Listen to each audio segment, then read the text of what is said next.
Kitchen queen. இன்னைக்கு நம்ம பார்க்க போற ரெசிபி சிம்பிளான எறா தொக்கு. இது ரொம்ப இன்கிரீடியன்ஸ் கூட தேவைப்படாதுங்க.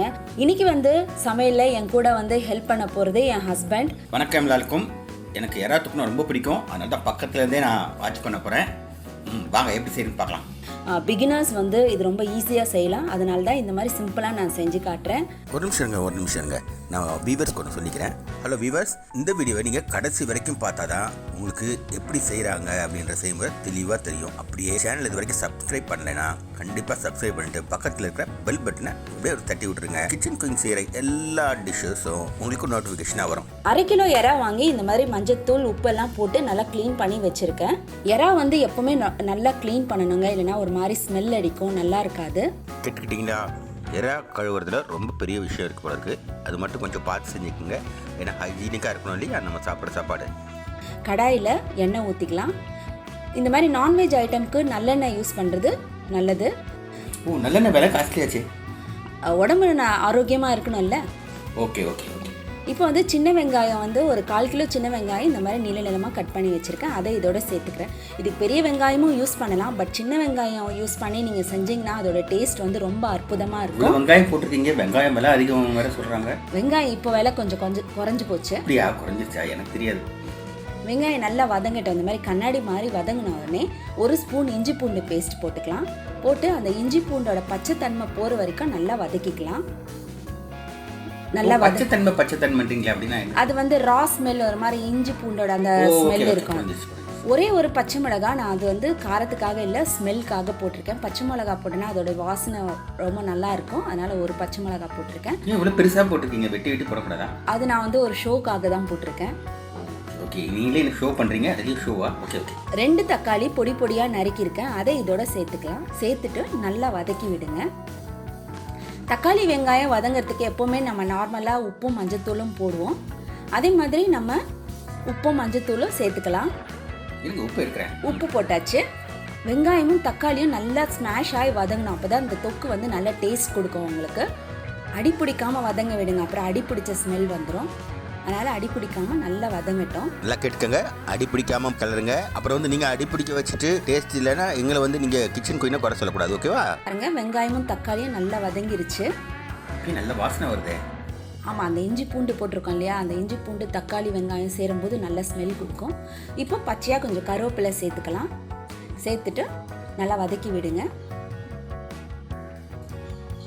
இல்லை, எறா எப்போ போடுவீங்க? எறா வந்து இப்போ போடுவோம். Okay okay.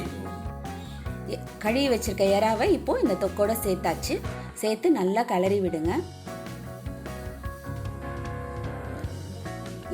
எறா மட்டும் நல்லா வாஷ் பண்ணுங்க. அந்த நடுவில் இருக்க அந்த கருப்பெல்லாம் கண்டிப்பாக எடுக்கணும், அப்போ தான் வந்து நல்லாயிருக்கும். இல்லைனா நல்லா இருக்காது, எறா வந்து பேட் ஸ்மெல் வரும். நல்லாவும் வாஷ் பண்ணணும். ஒரு 6-7 டைம் நல்லா தண்ணி ஊற்றி நல்லா வாஷ் பண்ணிக்கோங்க. தேவைப்பட்டால் வினிகர் கூட நம்ம ஊற்றி வாஷ் பண்ணிக்கலாம். இவ்வளோ விஷயம் இருக்கா எறா க்ளீன் பண்ணுறதுல? ஆமாம். இப்போ வந்து எறா நல்லா வதங்கிருச்சு. இப்போ வந்து நம்ம மிளகாய்த்தூள் சேர்த்துக்கலாம். நான் வந்து குழம்பு மிளகாய்த்தூள் தான் சேர்க்குறேன், 2 ஸ்பூன். உங்ககிட்ட குழம்பு மிளகாய்த்தூள் இல்லைன்னா நீங்கள் வந்து 2 ஸ்பூன் வெறும் மிளகாய்த்தூளும் தனியாத்தூள் 2 ஸ்பூனும் சேர்த்துக்கோங்க. சேர்த்துட்டு நல்லா கிளறி விட்டுக்கோங்க.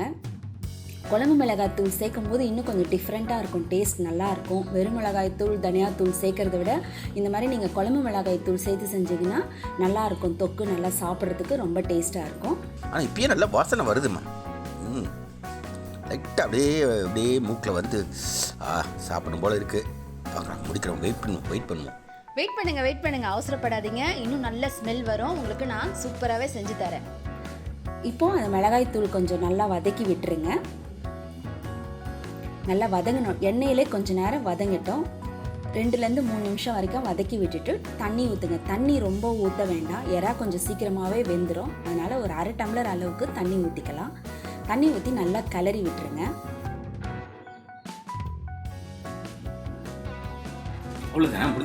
இல்லையே, இன்னும் வேகணும்ல, இப்போ தான் தண்ணி ஊற்றிருக்கோம். இப்போ வந்து நம்ம பேனை க்ளோஸ் பண்ணிக்கலாம்.